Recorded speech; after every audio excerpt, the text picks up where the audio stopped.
Assalamualaikum warahmatullahi wabarakatuh. Al-Fatihah. A'udzu billahi minasyaitonir rajim. Bismillahirrahmanirrahim. Alhamdulillahi rabbil alamin. Allahumma shalli wa sallim wa barik ala sayyidina Muhammadin wa ala alihi wa ashabihi ajma'in. Qalu subhanaka la ilma lana illa ma 'allamtana innaka antal alimul hakim. Rabbi shrah li sadri wa yassir li amri wahlul 'uqdatam min lisani yafqahu qawli. Amma ba'd. Bapak Ibu, adik-adik sekalian, ini kalau kita perhatikan setiap kitab kuning, kalau ini kitab aslinya itu Munabbihat alal Isti'dadil Yaumil Ma'ad, karangannya Imam Ibnu Hajar al-Asqalani. Beliau meninggal sudah sekitar 523 tahun yang lalu lah, Ibnu Hajar al-Asqalani. Kemudian syarahnya atau penjabarannya ini yang nyusun adalah Syekh Muhammad Nawawi Al-Bantani, Al-Jawi Al-Bantani. Ya, beliau lahir di Serang dan meninggal di Mekah. Meninggalnya beliau sekitar 123 tahun yang lalu. Syekh Imam Al-Bantani ini termasuk gurunya Yai Khalil Bangkalan. Jadi Yai Khalil Bangkalan pernah berguru ke Syekh Muhammad Nawawi. Ada Imam Nawawi, ada Syekh Muhammad Nawawi. Kalau Imam Nawawi itu yang menyusun kitab Al-Adhkar, terus Arba'in Nawawi ya. Nah, yang ini yang Syekh Muhammad Nawawi Al-Bantani, asli Banten.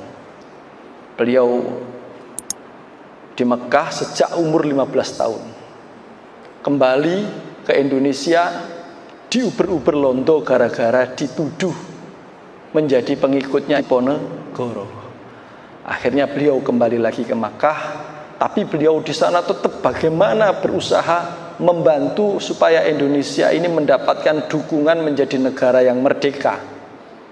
Karena kalau tidak merdeka, Islam tidak berkembang, itu pendapat beliau. Jadi beliau ya berdoa, ya melakukan diplomasi, karena beliau lebih terkenal setelah menjadi pengganti Muhammad Khalil Sambas. Ya, Sambas itu juga dulu menjadi imam Masjidil Haram.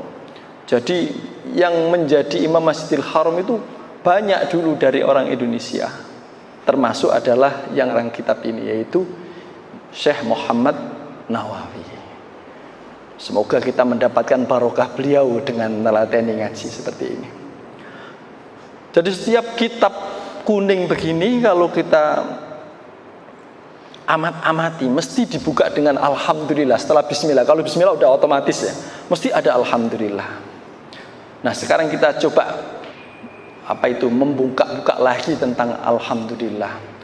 Ini kan tadi disampaikan walhamdulillah fi kulli hin. Fi kulli hin itu lebih pada hal-hal yang spontanitas. Kita disunahkan membaca alhamdulillah terkait hal-hal yang spontanitas. Atau wa auqatin, ya, wa auqatin, atau waktu-waktu yang kita programkan. Misalkan kita mempunyai program, ya, para ulama itu sudah mengajarkan kita setiap habis sholat itu membaca 33 kali. Jadi di sholat itu kalau kita hitung sehari semalam, alhamdulillahnya itu tidak kurang dari 365 kali. Misalkan habis sholat itu subuh 33 kali, zuhur 33 kali, asar 5 waktu itu 33 kali.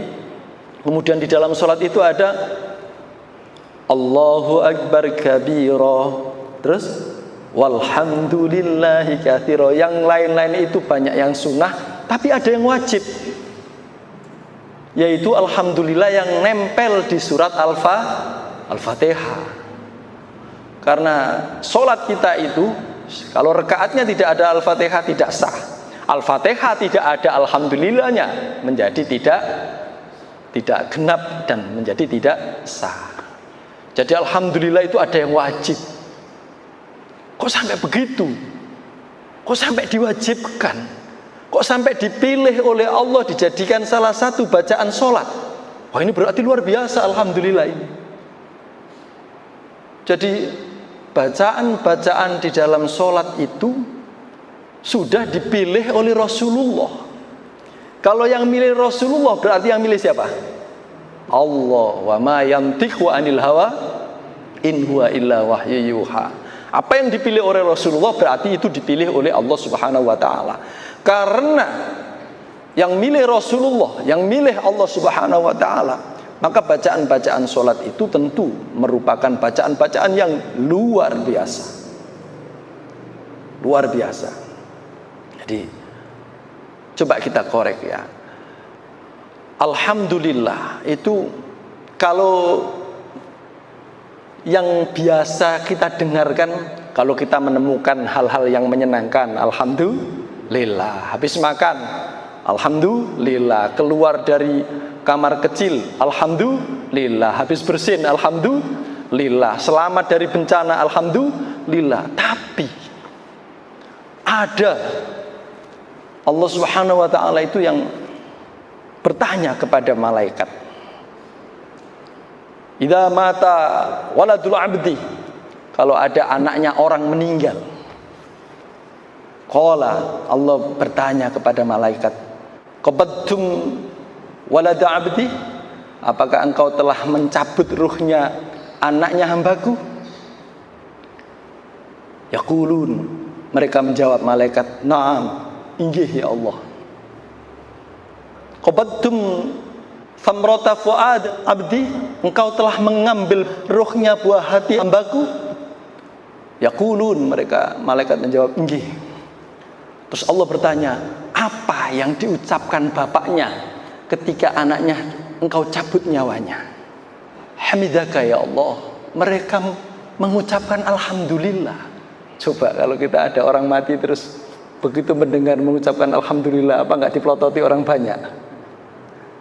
Tapi ini begitu dilapori oleh malaikat, khusus bagi bapaknya anak itu dan anak yang meninggal itu, bangunkan di sana sebuah rumah dengan nama Baitul Hamdi. Nah, persoalannya sekarang kalau kita amalkan itu letterlek, tentu menjadi masalah. Coba pasangan hidup kita meninggal gitu, terus di depan orang banyak alhamdulillah, lah itu sampel ya. Iya kan? Ya moro tua yang melotot, wah ini mantuku. Iya kan? Berarti ini yang perlu kita catat betul. Alhamdulillah itu perlu kita jadikan prinsip. Gimana maksudnya? Contoh, ada orang yang tanya begini di antara yang WhatsApp itu, Pak, anak saya baru lulus SMA. Ini terkait alhamdulillah Pak. Semoga bisa menerapkan. Anak saya baru lulus SMA. Tapi sekarang sudah membawa lari anaknya orang, cewek. Saya jawab, alhamdulillah. Saya bilang begitu. Loh kok Bapak alhamdulillah? Kok Bapak alhamdulillah? Iya, Bapak bacakan itu alhamdulillah. Bagaimana maksudnya Bapak? Saya bilang, Pak, alhamdulillah itu kan kalau dipisah dua lafaz ya. Pertama alhamdu dan yang kedua lillah. Alhamdu itu adalah kalau kita jadikan prinsip adalah seluruh perilaku baik kita. Seluruh perilaku baik kita.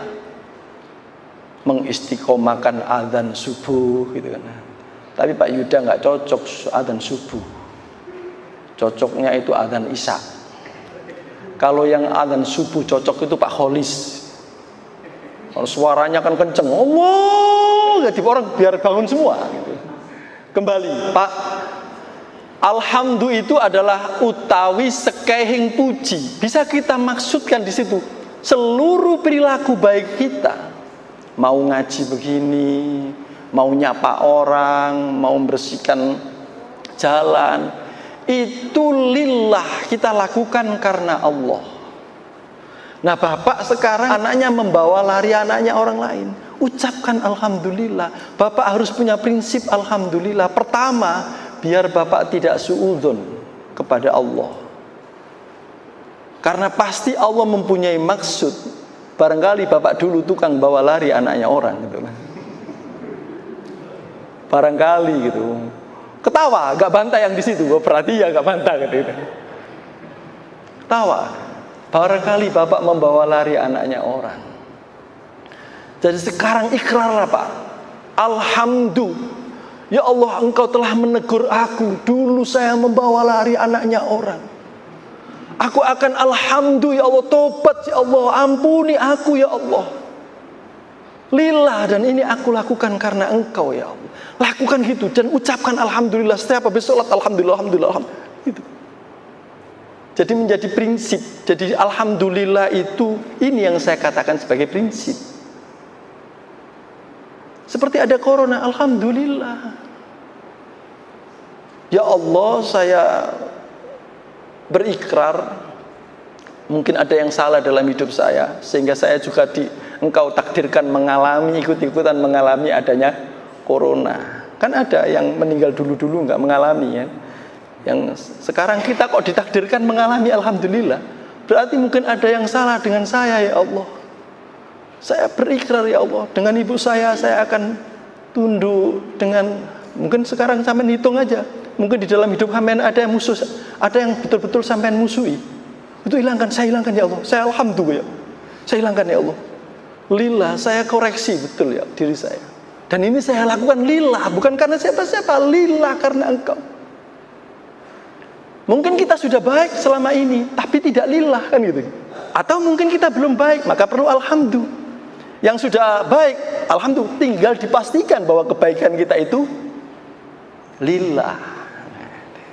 Jadi kalau dapat musibah di sini ketemunya alhamdulillah, maka gimana sikap bapaknya ketika anaknya Engkau cabut nyawanya? Aneh ya Allah. Dia malah mengucapkan alhamdulillah. Habis itu baru innalillahi wa inna ilaihi rajiun. Bangunkan bagi dia ibnuhu baitan fil jannah wasammuhu bi baitil hamdi, itu kan hadisnya. Bangunkan untuk dia rumah di surga dan kasih nama rumah itu dengan Baitul Hamdi, rumahai orang sing seneng alhamdulillah. Maka bacaannya itu alhamdulillahirabbil alamin ala kulli halin wa ni'matin. Wa ni'matin, ya Allah, saya berterima kasih kepada Engkau ya Allah, ala kulli hal, pada semua keadaan. Artinya apa? Ya Allah, saya berhusnudzon ya Allah padamu ya Allah pada semua keadaan. Malaikat itu sering gedek-gedek ngadep Gusti Allah itu. Saya heran dengan umatnya Nabi Muhammad itu ya Allah, itu malaikat. Kenapa? Kalau mereka ketemu seneng, syakaro, mereka bersyukur. Kalau ketemu musibah, sobaro, mereka sabar.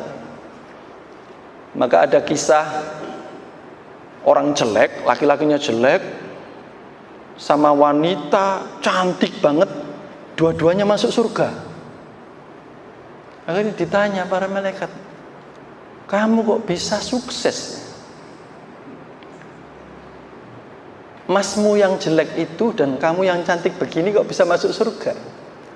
Kata masnya yang jelek, saya selalu bersyukur walaupun saya jelek, punya istri cantik. Katanya si istri, kenapa kamu masuk surga? Saya selalu sabar walaupun suami saya jelek. Jadi itu yang digumuni oleh malaikat. Oh, luar biasa. Waktu pertama diciptakan, saya menghabarkan kepadamu bahwa bumi ini aku wariskan kepada manusia untuk menjaganya. Malaikat apa protesnya? Engkau kok menyerahkan urusan bumi ini kepada manusia? Wong manusia ini seneng bertengkar, seneng menumpahkan darah, gitu kan?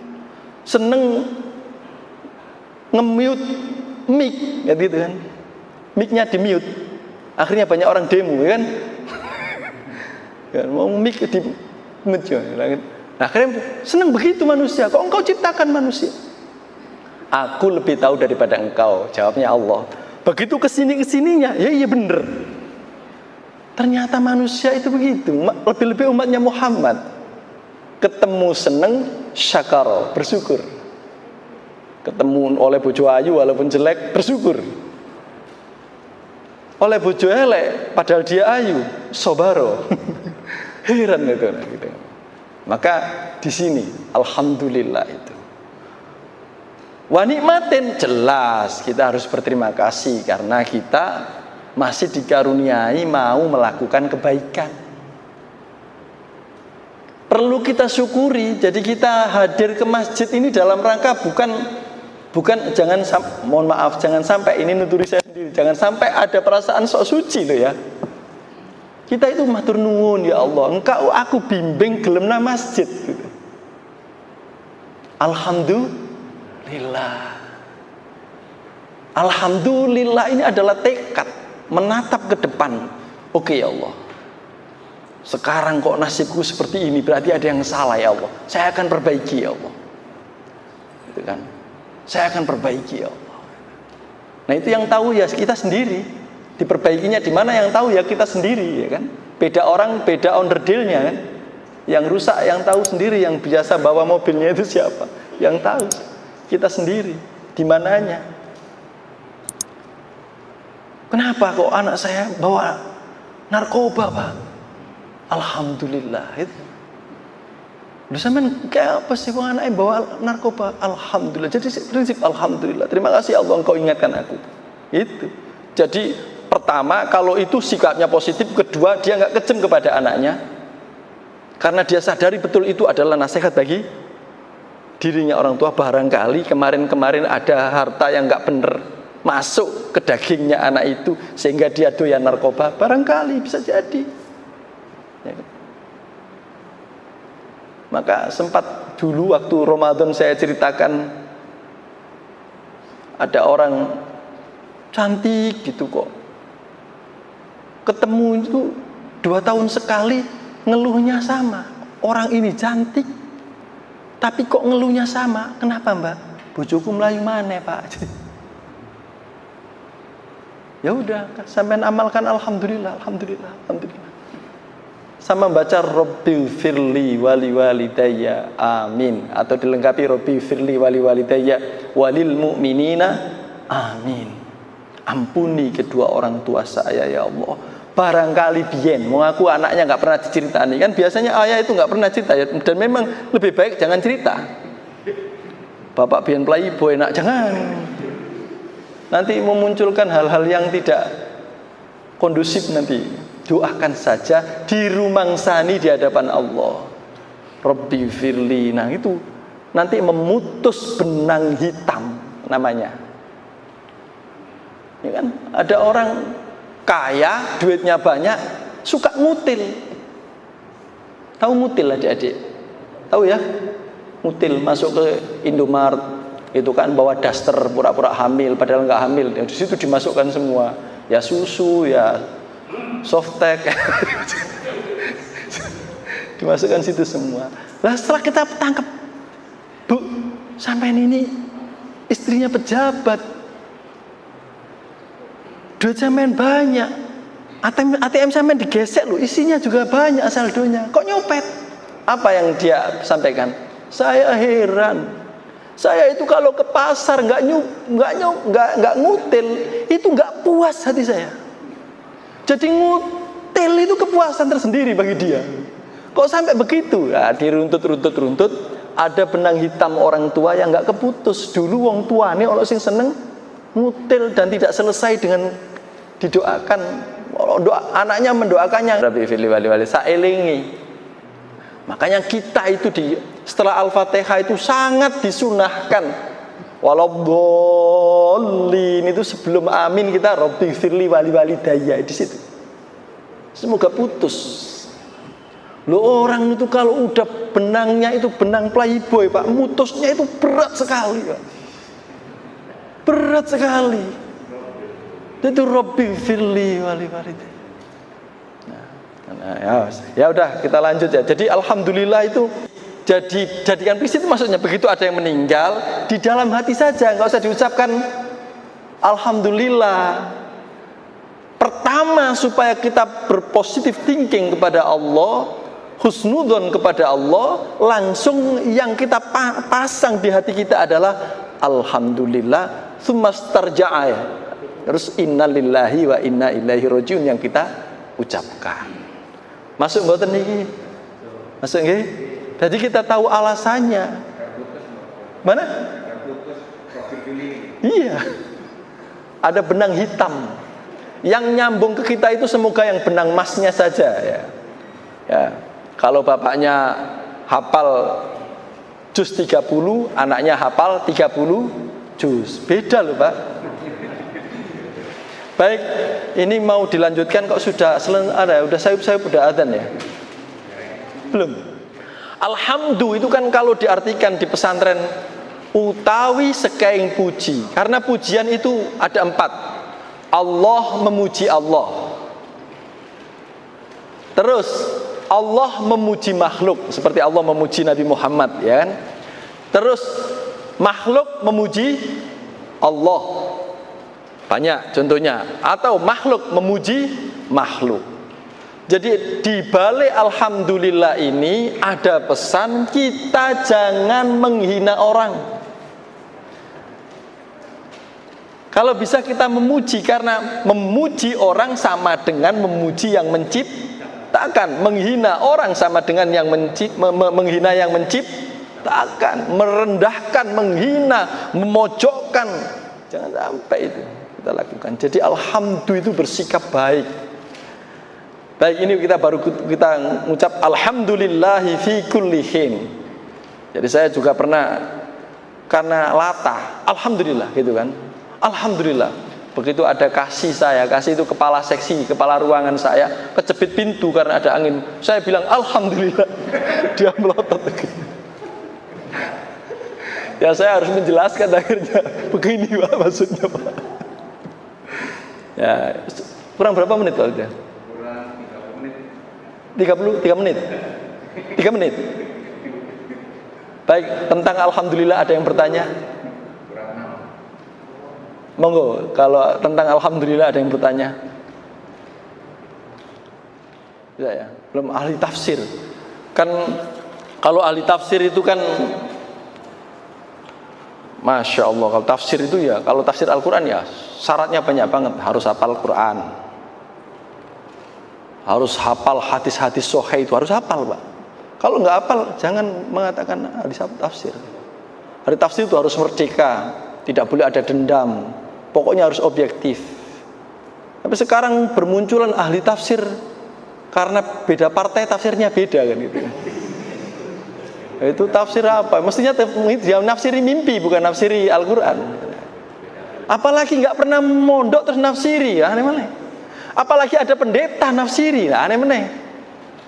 Tidak. Kita jangan pernah otak-atik kitabnya agama lain, jangan. Kecuali untuk kita ketahui sendiri dan untuk bahan barangkali diajak argumentasi. Tapi kalau kita otak-atik dalam rangka untuk menyerang, jangan sampai. Itu udah niatnya nggak alhamdulillah lagi, bertentangan dengan bismillah, bertentangan dengan alhamdulillah.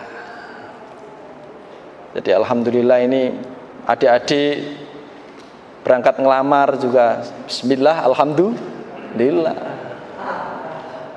Dapat jodoh ya bismillah, alhamdulillah. Jangan sampai lupa itu. Jadi alhamdulillah sebagai syukur, sebagai tekad bahwa bojoku mau tak mong secara hamdu, secara terpuji.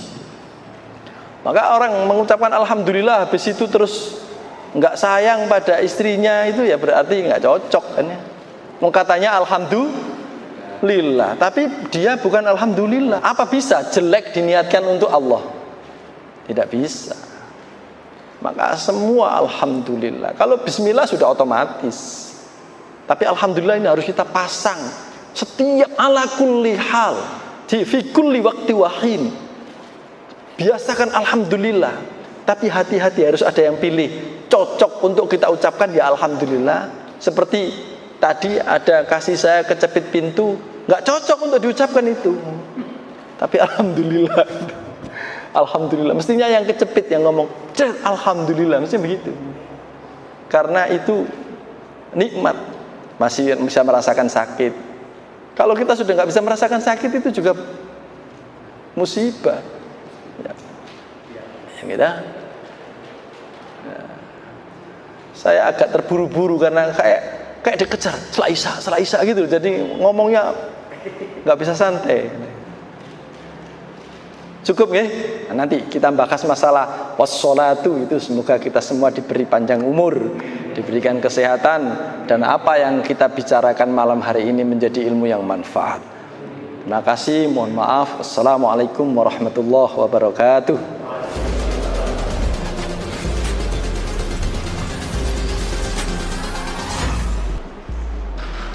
Masih.